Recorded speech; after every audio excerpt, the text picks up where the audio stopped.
Breaking news. భక్తి వెళ్లి విరియాల్సిన జాతరలో రక్తపాతం జరిగింది. దేవుడి సన్నిధిలో దయ ఉండాలి కానీ అక్కడ రాక్షసత్వం రాజ్యమే లేదు. నాగర్ కర్నూలు జిల్లా కుమ్మెర మల్లన్న జాతరలో జరిగిన ఒక అమానుష ఘటన ఇప్పుడు ఉలిక్కి పడేలా చేస్తుంది. కేవలం డబ్బుల కోసం భక్తులపై నిర్వాహకులు దాడి చేశారు. తొలుత మల్లన్న జాతరకు వచ్చిన భక్తులు నిర్వాహకులు డబ్బులు అడిగారు. అయితే డబ్బులు ఎందుకు ఇవ్వాలి అని ప్రశ్నించినందుకు నిర్వాహకులు రెచ్చిపోయారు. భక్తులపై అమానుషంగా దాడి చేశారు. దాడి చేస్తున్న క్రమంలో 2 నెలల పసికందు అని చూడకుండా ఆ చిన్నారిని చేసేశారు. బుధవారం ఈ ఘటన జరగడం, ఇవాళ చిన్నారి మృతి చెందడంతో అసలు విషయం బయటపడింది. జరిగిన సంఘటన పోలీసుల దృష్టికి తీసుకెళ్లినా పట్టించుకోలేదని ఆరోపించిన బాధితులు తిరిగి తమపైనే కేసులు పెట్టారని వాపోయారు.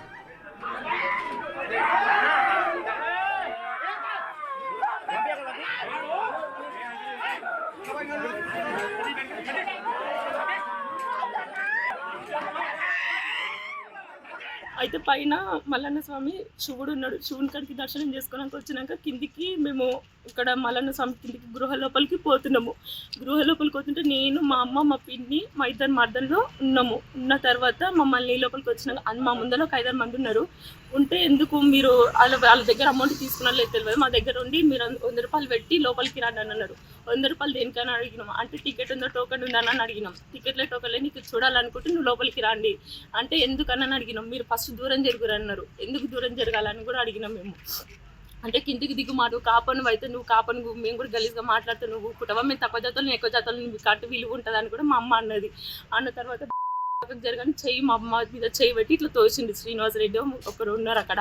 దొబ్బితే మా చిన్న పాప ఉండి మా అమ్మ నేను దొబ్బుతున్నావు అని ఇట్లా అన్నారు. తర్వాత మేము కిందికి వచ్చినాము. మేము ఏడ్చుకుంటే కిందికి వచ్చినాము. అక్కడ 1000 మంది జనాలు ఉన్నారు. ఎందుకు ఇట్లా మాట్లాడుతుంటే మీరు ఎందుకు నీళ్ళు దిగలేదని మమ్మల్ని కూడా తిట్టినున్నారు వాళ్ళు. కిందికి వచ్చినాక వీడు 5కి 5:30కి వచ్చినున్నాడు. వచ్చినాక ఇట్లా అన్నారు రా ఇట్లా చేసినారు అంటే వీడు అడగనికి పోయాడు. అమ్మని పిల్లలు మా అమ్మని మా పిల్లలు ఎందుకు తింటారు మీరు, మీకు ఏం అవసరం అడగడానికి అని నేను ఈయనకు చెప్తే వీడు అడగడానికి పోతే అక్కడ వాళ్ళు లేరు. కొబ్బరికాయల రూమ్లు ఉన్నారు. గ్రూప్లో పెట్టి చూసుకున్నారు, ఎంబల్లో చూసుకున్నారు. వీళ్ళు అప్పటికే 4 ఉన్నారు అక్కడ. 4 పట్టుకొని ఇష్టం వచ్చినట్టు కింద వేసి కొట్టినున్నారు వీళ్ళని. కొట్టిన తర్వాత ఉండి రూమ్లోకి తీసుకుపోయారు. కొబ్బరికాయల రూమ్లోకి తీసుకోవడానికి ఇష్టం వచ్చినట్టు 2-3 గంటలు కొట్టిరని నాకు కొడుతుంటే మా అమ్మ వీళ్ళు ఆపడానికి పోతే వీళ్ళు 2 రూమ్లోకి తీసుకోవాలి ఇష్టం వచ్చినట్టు కొట్టిరు. కొట్టిన తర్వాత నేను ఆ డెలివరీ అయిన అమ్మాయి చిన్న పాప ఉన్నది బయట దాన్ని కొట్టకండి అని మీకు కాలు మొక్తాయేమన్నట్టు ఊళ్ళో మాట్లాడుతుంది. అంటే శిక్ష ఏంది కానీ మీరు ఇట్లా కొట్టకండి అని మా జడలు పట్టి మా మెడలు పట్టి బయటకు నూకిరు. 2-3 చెంపల మీద కూడా కొట్టిరు. మీ బతుకులేంటి మీరేంటి అని కూడా మాట్లాడి నీచంగా మాట్లాడిన తర్వాత పాప మొక్కం చూడండి అన్న మీ కాళ్ళ కాడ పోతాను. మీ కాలు మొక్కినాక పాపను కూడా తీసుకొని కాళ్ళ కాడ పెడితే పాపను కూడా కాళ్ళతో తనీరు వాళ్ళు. ఇప్పుడు ఏమో మళ్ళీ మొన్న హాస్పిటల్కి పోతే కూడా మళ్ళీ వీళ్ళని హాస్పిటల్కి పంపించిన తర్వాత రిపోర్ట్స్ అదేంటి స్లిప్లు ఇచ్చిన తర్వాత మీ కేసు తీసుకుంటాం. స్లిప్లు ఫస్ట్ హాస్పిటల్కి వెళ్ళి వచ్చిన తర్వాత ఆదేశం అన్నారు. తర్వాత మేము 3 సార్లు వీళ్ళు సర్పంచ్ తుకారాం రెడ్డి, సంతోష్ రెడ్డి వీళ్ళందరూ వాళ్ళతో రెడ్డిస్ మొత్తం కలిసి ఇక్కడ పిఎస్ దగ్గర ఉన్నారు. మేము కూడా మాట్లాడడానికి పోతే మమ్మల్ని 3 సార్లు బయటికి నెట్టిన తర్వాత వాళ్ళు ఏమేమి మాట్లాడి వెళ్ళిపోయారో వాళ్ళు వెళ్ళిపోయిన తర్వాత మా దెబ్బలు మేము స్లిప్లు చూపిస్తే అప్పుడు మీరు ఏమైనా రాయాలనుకుంటే రాయండి అని చెప్పారు. అప్పటికి 9:30 10 అవుతున్నది. ఆ తర్వాత మమ్మల్ని బయటికి నొక్కినాక మాకు తోచింది మేము రాసినాం. అంత టైం అని కాబట్టి మేము ఎక్కువ కూడా రాయలేదు కంప్లీట్. తర్వాత మళ్ళీ నెక్స్ట్ రోజు మమ్మల్ని పిలిపించిన తర్వాత ఉండి మేమే సార్ అంటే మీరు ఇట్లా రెడ్డిస్ మీద అది చేశారంటే ఇది చేశారంటే ఎందుకు కొట్టినవరా, మీరు ఏం పని ఉన్నది రాసరికి మీరు గ్రూపులలో పెట్టాల్సిన అవసరం అంటే అవును సార్ మా అమ్మలు మా పిల్లలు అన్నాకే నేను గ్రూప్లో పెట్టినట్టు మాత్రం మమ్మల్ని మా అక్కలను కొడతారా సార్, ఆడపిల్లలను చూడ కూడా బయట కొట్టిరాదని చెప్పేసి వీడు అన్నాడు. అన్న తర్వాత వీళ్ళకి పాపకు కూడా మేము నిన్న టైపింగ్ మంచిగా చేయాలని రిపోర్ట్స్ మళ్ళీ టైపింగ్ తీసుకొచ్చి మేము ఇంతవరకు కానీ జరగలేదు, జరిగినవి లేవు. కాకపోతే ఎన్నో దవాఖానలో ఉండొచ్చి తీసుకొచ్చి చేసి ఎక్కడో తీసుకొచ్చి ఆడ కనబడకుండా చేసి అది చంపిండు చేసిండని ప్రపగండ చేసి అందరి మీద ఈ ఊరు మొత్తం బదనాం చేయనిక చేసి ఇట్లా చేస్తున్నారు. అది తప్పుడు ప్రచారం. ముందే తెలిసింది ఇట్లా చేయాలి గొడవ చేయాలన్నట్లు కొంతమంది అన్నారు. ఆ గొడవ చేసి ఈ ఇష్యూ తీసుకొచ్చి ఇట్లా చేసిండ్రు. ఊళ్ళో మొత్తం మంచిగా ఉండేటోళ్లకు ఎవరికి కూడా ఒకరికొరి పొందుబాటు లేకుండా కలయిక లేకుండా చేయడం ఉద్దేశం ఇది తప్ప ఇంకా వేరే ఏమీ లేదు. మాకు ఎస్సీలో చైతన్యవంతంగానే ఉంటాము. మా కుల విమర్శ ఇలాంటివి ఉండవు. కూడా ఎక్కడో జరిగిన గొడవ తెచ్చి ఆ పాప అక్కడ చనిపోలేదు, ఎక్కడో చనిపోతే అనవసరంగా మా కుమ్మేర ఊరు బంధనం చేయాలని, రెడ్డిలో బంధనం చేయాలని ఎస్సీలు బీసీలు అనేది విడదీస్తున్నారు. మేము అంతా కంబాడ్గానే ఉంటాం. కాబట్టి అలాంటి మా ఊరికి చెడ్డ పేరు రావద్దు, మా దేవుడికి చెడ్డ పేరు రావద్దని మేము అందరికీ వినవిస్తున్నాం. జరిగిన గొడవలో ఆ పాప కూడా లేదని తెలిసింది. అది ఆ గొడవకు కారకులు తెలియదు. కానీ జాతర ఎప్పుడు ఏ కులపంలో సర్పంచ్ అయితే ఆ కులపంలో చేస్తారు. ఎస్సీలు ఉన్నారు ఎస్సీలు చేశారు, బీసీలు ఉన్నారు బీసీలు చేశారు, రెడ్లు ఉన్నారు రెడ్లు చేశారు. జాతర దగ్గర అయితే కుల మతం అనేది లేదు. సాకంలో ఆడ గుడి పూజిస్తారు, సుందము జాజు వాళ్ళే పెడతారు. ఏ కులపంలో ఆడ పనిచేస్తారు, కురువలు పూజారులు ఆడ.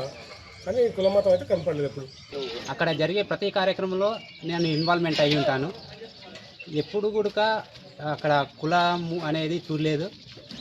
కానీ ఈసారే కావాలని దీన్ని రాద్ధాంతం చేస్తున్నారు తప్ప అక్కడ వాస్తవం లేదు. ఆ అమ్మాయికి నెల నిండకుండా పుట్టిందనేది అందరికీ తెలిసిన వాస్తవమే.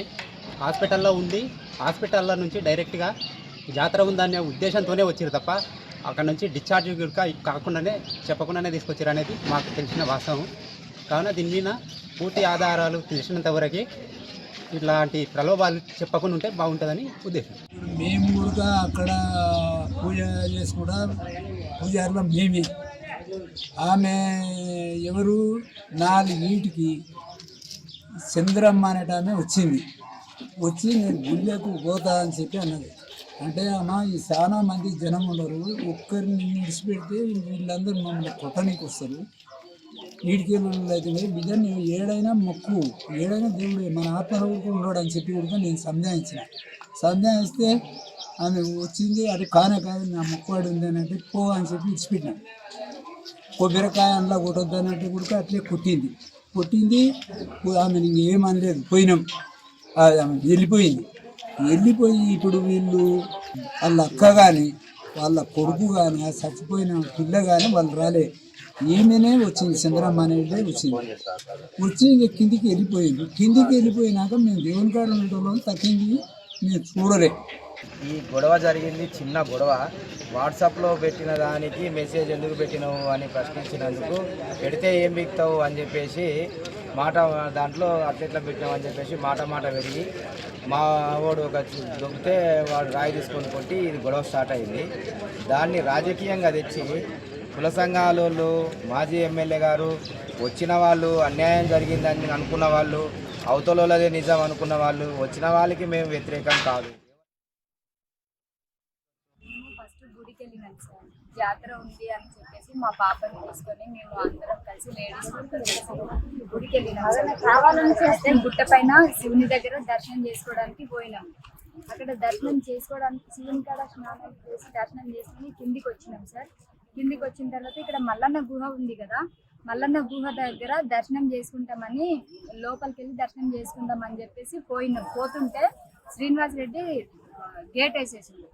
గేట్ వేసి మీరు లోపలికి రావద్దు, 100 రూపాయలు ఇస్తేనే లోపలికి రావాలి అని చెప్పేసి శ్రీనివాస్ రెడ్డి అడిగితే మా దగ్గర డబ్బులు ఎందుకు అడుగుతున్నారు, అందరిని అడగలేదు కదా మీరు, వాళ్ళని కూడా అడిగింటే మేము ఇస్తుంటుంది అని చెప్పేసి మేము అడిగితే భోజనం ముండా ఫస్ట్ బయటికి వెళ్ళవా 100 రూపాయలు ఇస్తేనేమో దర్శనం చేసుకోలేకపోతే నుంచి అది ఇది అని చెప్పేసి అరిస్తే మేము మంచిగా అడుగుతున్నాము, ఎట్లా మేము అన్నదానం చేయాలనుకున్నాము, లేకపోతే మాకు నచ్చితే మేము ఉండిలో చేస్తాము, మీరు ఎందుకు ఇట్లా మాట్లాడుతుండ్రు అంటే అసలు ఇవ్వట్లే నువ్వు నీకు అనుకుంటు సార్, మీకు అట్లా దమ్ముంటే మీరు కుమ్మెరకు వచ్చి నిలబడి మీరు మాట్లాడుండ్రి, మీకు ఇట్లా దమ్ముంటే వచ్చి నిలబడండి, మేము చూసుకుంటాము మీరు ఎంత ధైర్యంగా నిలబడి మాట్లాడతారు అది అని చెప్పి గలీజ్గా ఇంకా చాలా గలీజ్గా మాట్లాడింది సార్.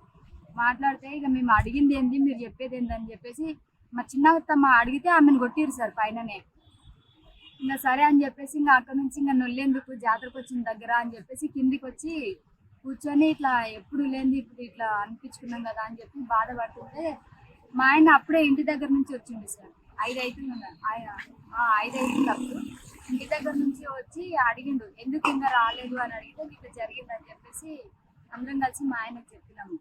సరే నేను తాతను అడిగి వస్తా అని చెప్పేసి ఇంకా పైకి వెళ్తే అక్కడ లేకుంటే మా ఆయన ఏం చేసిండు, మీరు ఇట్లా మా అమ్మలక్కలని ఇట్లా తిడుతున్నారు, మీ అమ్మలని అక్కల వాళ్ళని ఇట్లా తిడితే మీరు ఏమన్నారా, మీరు రెడ్డిస్ అయినందుగా ఇట్లా మాట్లాడుతున్నారు అని చెప్పేసి మా ఆయన అయితే గ్రూప్లో పెట్టింది సార్. ఇంకా అక్కడ ఇన్న వాళ్ళు ఫోన్లు చేసిరంట శ్రీనివాస్ రెడ్డికి, చేసి ఇంకా వాడు అక్కడనే ఉన్నాడు పట్టుకోండి అది ఇది అని చెప్తే ఇంకా ఈయన పట్టుకొని ఫస్ట్ సతీష్ రెడ్డి, శ్రీనివాస్ రెడ్డి, ఇంకా శ్రీకాంత్ రెడ్డి, ఏసు మధు సార్, వీళ్ళు 4 ఫస్ట్ కొట్టిరు మా ఆయనని బయటనే రూమ్ బయట, కొబ్బరికాయల రూమ్ బయట కొట్టి మా ఆయన గొంతు మీద కాలు పెట్టడానికి పోయి కొట్టి ఇట్లా రాడ్ తీసుకొని గొంతు మీద కాలు పెట్టి ఇట్లా పొడవడానికి వెళ్తే మా ఆయన చేతి ఇట్లా అన్నాడు సార్. చేతి ఇట్లా అనగానే ఆయన ఎవరు శ్రీనివాస్ రెడ్డి కింద పడిండు, ఇట్లా రాయి తాకింది సార్. మా ఆయన కొట్టిన దెబ్బ కాదు అది, కింద పడి కొంచెం గీసుకుపోయింది సార్. అయితే దానికి ఆయన ఇట్లా తీసుకొని ఇట్లా రుద్దుకుంటా అంగి కాళ్ళ కింద పెట్టి జీరేసుకుంటా అట్లా చేసి కొడుకుల మీరు మిమ్మల్ని ఇట్లా కాదురా, మిమ్మల్ని ఇట్లా తొక్కకూడదురా అని అది అని చెప్పి మా ఆయనని లోపలికి గుంజుకొని రూమ్లో పడేసి సార్. రూమ్లో పడేసి ఇక నా కొడుకుని కొడుతురని చెప్పేసి మా అత్తమ్మ కూడా ఎంబడే పోయింది. ఇద్దరిని రూమ్లో వేసి కొడుతుంది సార్. ఇంకా నాగర్ కర్నూలు జిల్లా మల్లన్న జాతరలో నిర్వాహకులు భక్తులపై దాడికి సంబంధించి తాజా అప్డేట్స్ మా ప్రతినిధి శంకర్ అందిస్తారు. శంకర్, చెప్పండి. అటు నిర్వాహకులు తమపై దాడి చేశారని ఇటు వీళ్ళు చెప్తూ ఉన్నారు భక్తులు, మరోవైపు అటు వాళ్ళ బేబీ డెత్ కి సంబంధించి కూడా అక్కడ కొందరు మాట్లాడుతూ ఉన్నారు. ఆల్రెడీ ఆ బేబీ ముందుగానే నెలలు తక్కువగా పుట్టింది, అందుకని ఈ విధంగా జరిగింది, దాన్ని ఈ విధంగా బురద జల్లుతున్నారంటూ వాళ్ళు చెప్తున్నారు. అసలు వాస్తవ పరిస్థితి ఏంటి అక్కడ? నాగర్ కర్నూలు జిల్లాలో కుమ్మెర మల్లన్న జాతరలో జరిగిన ఘటన రాష్ట్ర వ్యాప్తంగా చర్చాంశనీయంగా మారుతుంది. మొత్తంగా జాతరలో ఇరు వర్గాల మధ్య కూడా కొంత ఉద్రిక్త వాతావరణం ఈ నెల 18వ తేదీన ఉత్సవాల్లో భాగంగా జరిగింది. ఈ క్రమంలో ఇరు వర్గాలు సైతం ఒకవైపు గుడి నిర్వాహకులు కావచ్చు, మరోవైపు భక్తులుగా చెప్తున్నటువంటి గణేష్, అదేవిధంగా ఇప్పుడు ఎవరైతే పాపం మృతి చెందిందో మౌనిక, వీళ్ళందరూ కూడా ఈ కుటుంబ సభ్యులు గుడికి వెళ్లారు. ఉత్సవాల్లో పాల్గొనేందుకు వెళ్ళగా అక్కడ వీళ్ళని డబ్బులు డిమాండ్ చేయడంతో వాళ్ళని ప్రశ్నించినందుకు ఒక రూమ్ లో వేసి తమను చితకబాదారంటూ కూడా పూర్తి స్థాయిలో ఆ రోజు కొంత వాగ్వాదం చోటు చేసుకుంది. ఆ దృశ్యాలన్నీ కూడా కొన్ని సీసీ ఫుటేజ్ లో నమోదయ్యాయి. మొత్తంగా ఒకరిపై ఒకరు దాడులు అనేది దాంట్లో స్పష్టంగా కనిపిస్తుంది. కానీ ఇది ఒక్కసారిగా రాజకీయ పరమైనటువంటి చర్చలకు తావునిస్తుంది.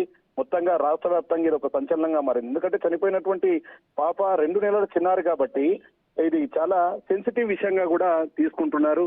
మొత్తంగా ఈ వ్యవహారంతో ఒక్కసారిగా నాగర్ కర్నూలు జిల్లా వ్యాప్తంగా అంతా కూడా పూర్తి హాట్ టాపిక్ గా మారింది. ఇప్పటికే ఒకరిపై ఒకరు, అంటే ఎప్పుడైతే గొడవ జరిగిందో ఆ రోజు నైట్ 2:30 ప్రాంతంలో శ్రీనివాసరెడ్డి అనే వ్యక్తి ఎవరైతే భక్తులుగా వచ్చారో వారి మీద కేసు పెట్టాడు. అంటే వాళ్ళు అక్కడికి వచ్చి గుడి నిర్వాహకులపై కావచ్చు, తనపై కూడా పూర్తిగా రాళ్లతో దాడి చేశారని చెప్పి అర్ధరాత్రి 2:30 గంటల ప్రాంతంలో ఫిర్యాదు చేయడం జరిగింది. ఈ నేపథ్యంలో 2 రోజుల తర్వాత 21/18 ఘటన జరిగితే 21వ రోజు తన కూతురు ఆ రోజు తోపులాట వల్లే చిన్నారి మృతి చెందిందని చెప్పి కూడా ఆ కన్నతల్లి కన్నీటి పర్యంతమైంది. మొత్తంగా తమకు పూర్తి స్థాయిలో న్యాయం చేయాలంటూ కూడా నిరసనలు, ధర్నాల కార్యక్రమాలు ఇవన్నీ కూడా చోటు చేసుకున్నాయి. ఇదంతా కూడా ఉద్రిక్తంగా మారినటువంటి పరిస్థితి కనిపిస్తుంది. దీంతో ఒక్కసారిగా అక్కడ వాతావరణం అంతా కూడా గందరగోళంగా మారిపోయింది. ఒకవైపు రాజకీయపరమైనటువంటి చర్చకి ఇది పెద్దగా పీట వేసినటువంటి సిచ్యువేషన్ కనపడ్డది.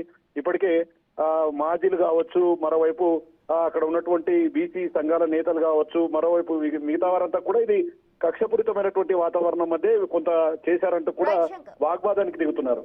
ఏదేమైనప్పటికీ ఇది సాయంత్రంలోగా చల్లబడే అవకాశం ఉంది. దీని మీద ఇరు వర్గాలపై కేసు నమోదు చేయడంతో పాటు అసలు దీనికి గల కారణాలను పూర్తి స్థాయిలో విశ్లేషించి కారకులపై కఠినమైన చర్యలు తీసుకుంటామని చెప్పి కూడా డిఎస్పీ చెప్తున్నటువంటి పరిస్థితి అయితే అక్కడ కనిపిస్తుంది ప్రస్తుతం. Thank you Shankar.